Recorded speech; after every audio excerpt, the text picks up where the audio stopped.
memukau, menyilaukan mata setiap yang memandang.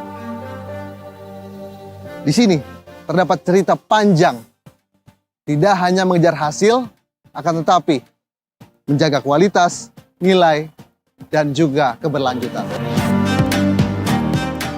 Selamat datang di Pulau Halmahera, Maluku Utara.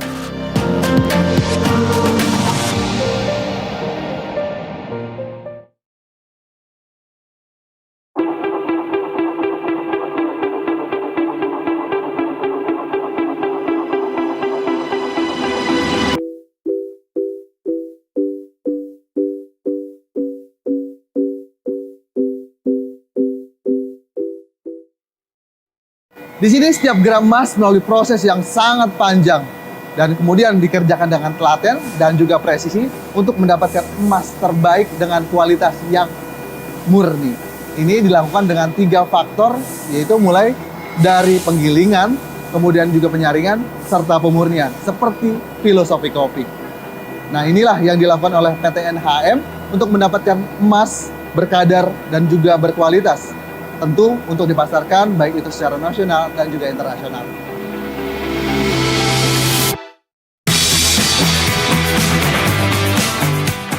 Disinilah semuanya dimulai. Biji emas dari perut bumi dihancurkan, digiling, hingga menjadi halus. Proses pengolahan biji emas di NHM cukup sederhana dibandingkan dengan proses pengolahan mineral lainnya. Di NHM sendiri, proses pengolahan biji menjadi konsentrat emas dapat dilakukan dengan 2 cara, yakni proses mirror grow dan proses carbon in leach.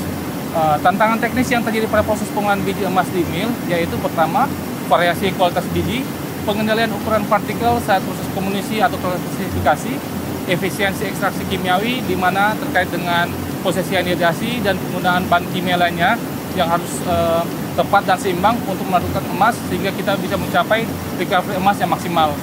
Berikutnya juga kondisi peralatan mill dan peralatan konsentrat serta pengendalian limbah tailing dan limbah kimia yang harus kita tangani dengan benar untuk menghindari dampak lingkungan yang dapat mempengaruhi kualitas produk akhir serta keselamatan. Setelah digiling, emas memasuki proses pemilahan. Di sini, emas dipisahkan dari ampasnya. Menggunakan teknologi khusus yang memastikan setiap partikel terkumpul dengan presisi. Hasilnya, emas terkonsentrasi siap memasuki tahap akhir, tahap penentu. Biji emas halus dilarutkan dalam proses kimia yang terkendali hingga lahir emas murni dengan kadar 99,99%. Ini bukan sekedar angka, ini adalah standar, dan ini adalah komitmen.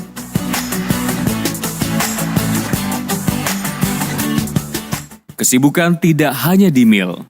Di perut bumi, tepatnya di underground Kencana sepanjang 12 km, terdapat pekerja tambang yang secara terukur mencari dan membawa tanah logam mulia. Di sini semua yang dikerjakan penuh resiko, penuh perencanaan, komunikasi intens, ketelitian, strategi, dan seluruh aspek yang kompleks.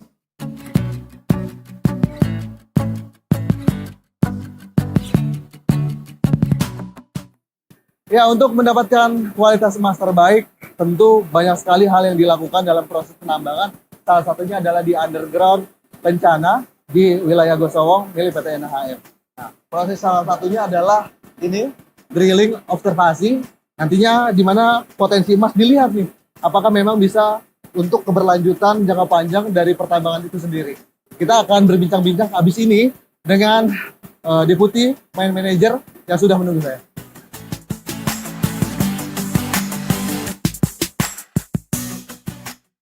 Ya, terkait dengan penambangan, ini kan ada material yang harus diangkut keluar agar tetap utuh, jaganya gimana, akan tetapi keselamatan pekerja juga harus dijaga. Nah, ini untuk menyeimbangkan itu seperti apa, Pak? Benar sekali ya, jadi industri pertambangan ini menjadi salah satu industri dengan risiko kerja yang sangat tinggi, di mana setiap pekerjaannya ini sangat kompleks, khususnya kondisi-kondisi alam.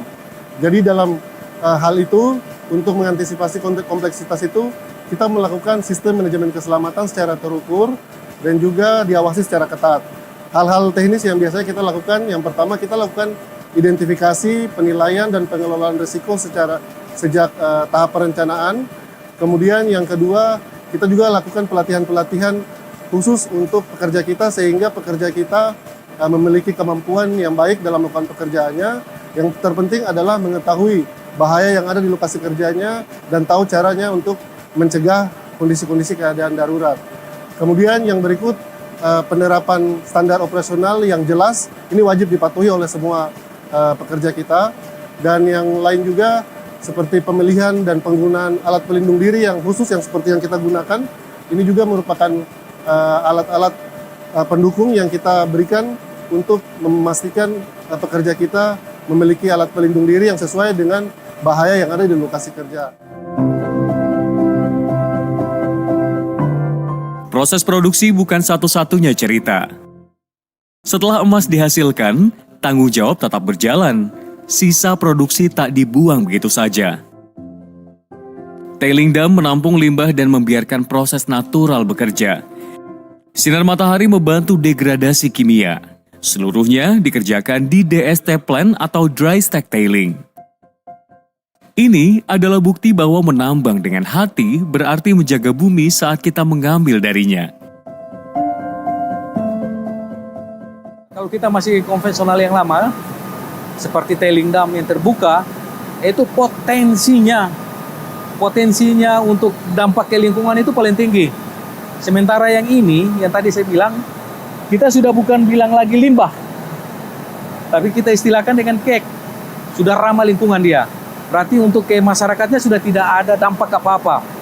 Karena airnya rembesan saja, itu kita ada tampung di Baklindi, ada namanya Baklindi. Di sana itu air resapan daripada itu material yang di atas ini, di landfill ini.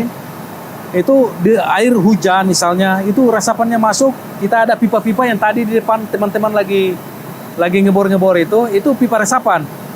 Itu nanti resapannya itu masuk ke Baklindi. Dari Baklindi kita pompa lagi ke Polisimpon.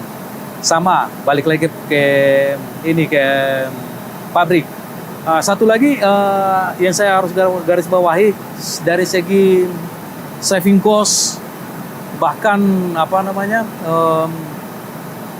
keuntungan yang kita dapat dari DST ini sendiri, dari proses DST ini sendiri. Yang pertama, air. Dulunya kita penggunaan air permukaan itu sangat tinggi. Sementara hasil produksi airnya itu langsung dibuang ke tailing dam, kita nggak bisa proses. Setelah kita menggunakan ini DST, airnya ini kita tampung, kemudian kita kirim lagi ke pabrik. Sehingga kita penurunan penggunaan air produksi saja dari air permukaan itu 50% turun. Sedangkan yang menjadi yang menjadi fokusnya ini ke pajak terutama, karena kita kayak beli air ya dari pemerintah daerah, air permukaan ini karena kita pajakin kan, dia dipajakin. Jadi kita kayak beli. Jadi turunnya 50%. Tambang yang bertanggung jawab tak boleh berhenti pada angka produksi dan nilai ekonomi. Bagi Nusa Halmahera Minerals, apa yang dieksplorasi harus kembali memberi arti. Arti bagi manusia, arti bagi masa depan, dan arti bagi Halmahera. Lebih dari emas, inilah tentang investasi sosial, pendidikan, kesehatan, dan pemberdayaan ekonomi lokal. Di sini, sumber daya alam bersinergi dengan sumber daya manusia yang diisi oleh orang berkompeten sebanyak 60% dari masyarakat Maluku Utara itu sendiri. Seluruh tanggung jawab sosial dijalankan melalui program NHM Peduli untuk menumbuhkan kemandirian masyarakat.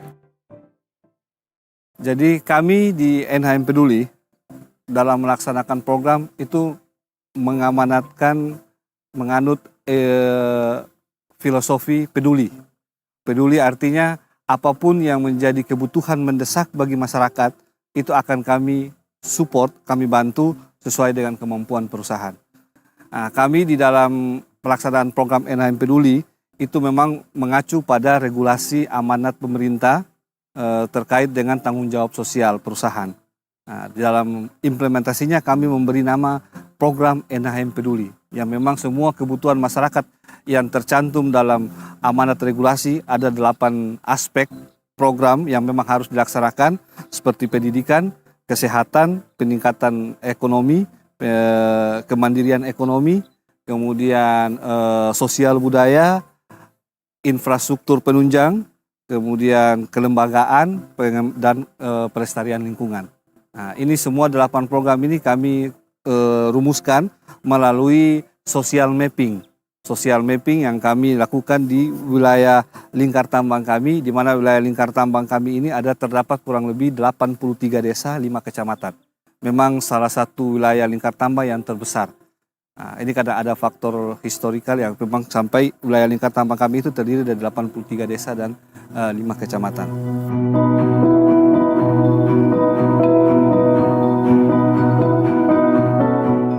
Salah satu kebutuhan paling mendasar dan paling menentukan kualitas hidup adalah air bersih. Dan di Desa Tolabit, Kecamatan Kau Barat, Halmahera Utara, air bersih sempat menjadi kemewahan. Selama lebih dari 1 tahun, warga Desa Tolabit menghadapi kesulitan air bersih akibat kerusakan mesin pompa utama. Untuk mandi dan mencuci, mereka terpaksa ke sungai. Untuk memasak dan minum, harus membeli air isi ulang, menambah beban ekonomi keluarga. Melalui program NHM Peduli bersama pemerintah desa, dilakukan pergantian mesin pompa dan perbaikan instalasi pipa dari sumber air ke permukiman. Sejak pertengahan November 2025, air kembali mengalir ke rumah-rumah warga. Air yang sebelum itu airnya kotor karena pakai air sumur. Apalagi kalau waktu hujan, air sumur itu penuh dengan air hujan. Jadi rata dengan air. Makanya kita pakai juga, anggap saja pakai air kotor. Karena memang tidak ada air bersih, mau tidak mau pakai air itu aja. Sering ambil dari air hujan kalau mau minum. Tapi kalau untuk mandi, mau cuci piring, pakai air yang di sumur aja itu. Saya rasa senang dengan air bersih setelah itu. Dan karena manfaatnya untuk mandi juga pakai air bersih, cuci piring, minum, terus cuci pakaian, semuanya pakai air bersih. Ucapan saya untuk NHM, saya berterima kasih, terima kasih banyak kepada NHM, terlebih khusus untuk Bapak Haji Robert yang sudah memberikan bantuan air bersih lewat tim PT NHM Peduli NHM Peduli untuk kami. Jadi harapan saya dan mudah-mudahan Bapak Haji Robert bersama semua karyawan sehat-sehat selalu. Yang pertama adalah kebutuhan kami itu minum, pakai mandi, cuci baju, pakaian, cuci piring, dan bisa cuci kendaraan. Nah, sampai saat ini ya bersyukurlah. Kalau kemarin-kemarin itu pakaian kita harus cuci, harus ke sana lagi, ke sungai. Karena itu kalau ketika panas 1 minggu kami mengalami air yang sangat kotor. Kalau bukan ke sungai sana, itu ke saluran irigasi.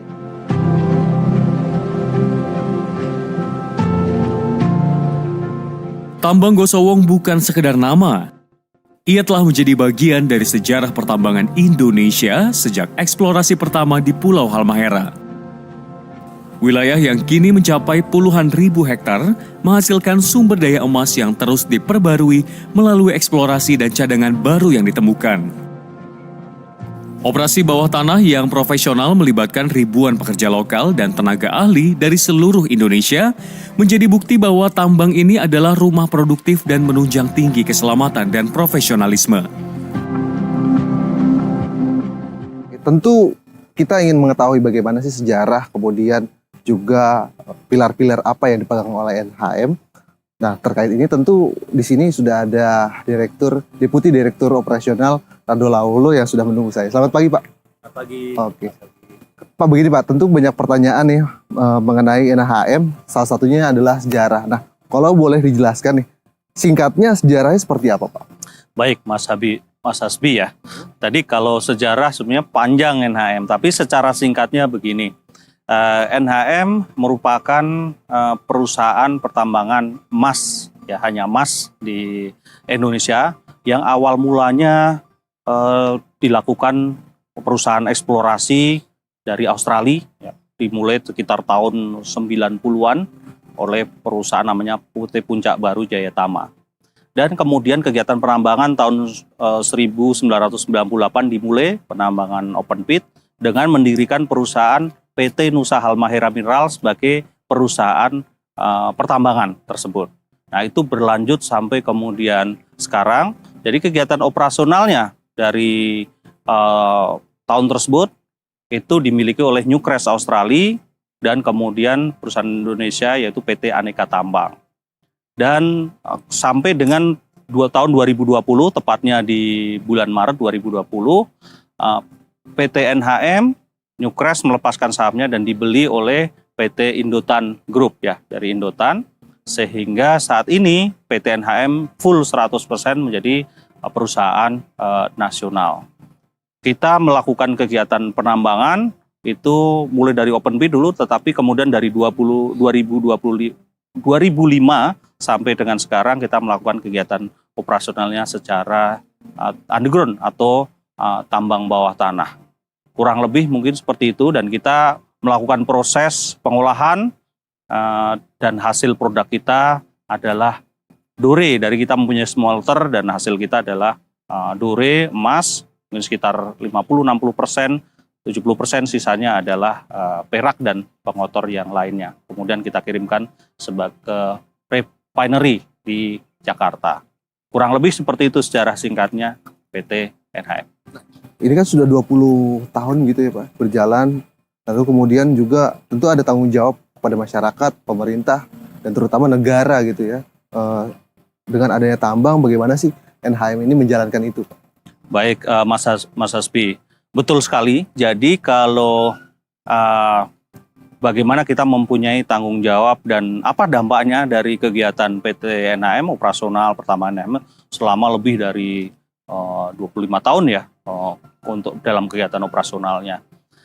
Ya tentunya satu tanggung jawab kita yang pertama adalah ini adalah konsesi kontrak karya.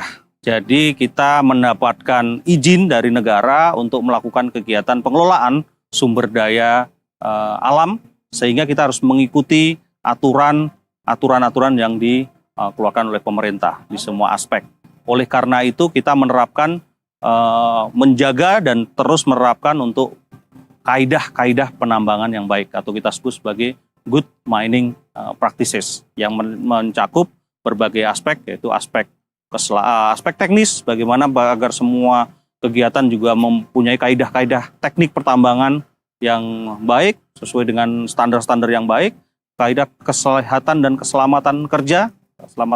Jadi kita harus juga memperhatikan stakeholder kita dari karyawan, pelaku pekerja, baik itu karyawan langsung, karyawan tidak langsung, pihak luar yang ikut bekerja sama dengan kita, semua visitor ke area kita harus terjaga keselamatannya. Yang selanjutnya aspek lingkungan, ya, tata kelola lingkungan, bagaimana agar kita tetap menambang, tentunya pasti ada dampak setiap kegiatan, tapi bagaimana dampaknya bisa diminimalkan, dan juga kita bukan hanya meminimalkan dampaknya, tapi ada kegiatan-kegiatan yang juga menumbuhkan, memperbaiki hal-hal yang bukan hanya dampak dari tambang, tapi mungkin kegiatan yang lain atau kondisi yang tidak ada, kita berkontribusi terhadap hal tersebut. Yang lainnya adalah aspek konservasi, bagaimana agar kita menambang bukan hanya untuk segera selesai, tapi memaksimalkan potensi dari cadangan-cadangan yang ada. Yang terakhir tentunya bagaimana kita stakeholder termasuk usaha jasa yang lain, supplier, ini kita lakukan. Ini dari sisi good mining practices atau kaidah teknis pertambangan yang baik, kaitannya tanggung jawab kita terhadap semua pihak sebenarnya itu dengan itu sudah terangkum di situ.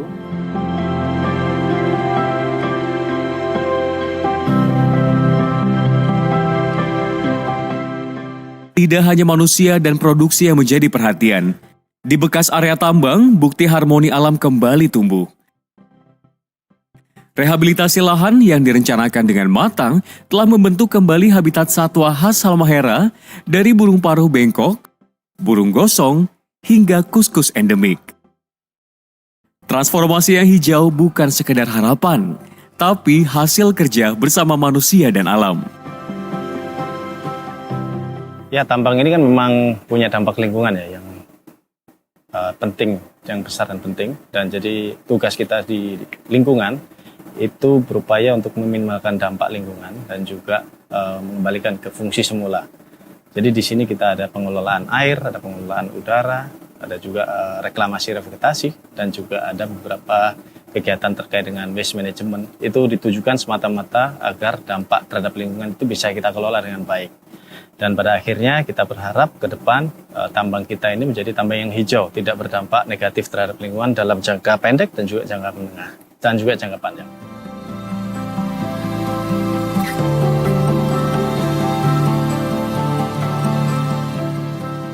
Di Gosowong, manusia adalah aset paling berharga. Keselamatan kerja bukan teori, melainkan praktik nyata yang dijaga setiap hari. Pemeriksaan kesehatan, pelatihan rutin, dan fasilitas pendukung memastikan setiap pekerja bekerja dengan aman dan pulang dengan selamat. Yang namanya kesehatan dan keselamatan kerja itu adalah poin penting ya untuk bekerja itu agar tetap dapat bekerja dengan aman dan selamat. Dan itu dituangkan dalam suatu kebijakan yang dikeluarkan oleh Presiden Direktur, di mana di situ menyampaikan bahwa kita harus bekerja dengan aman dan selamat. Dan kami juga menerjemahkan itu dalam berbagai hal agar karyawan ini juga memahami pentingnya bagaimana cara kerja dengan aman dan selamat ya. Salah satu penyediaannya yaitu fasilitas training dan juga peningkatan kompetensi serta peningkatan operasional keselamatan di pertambangan.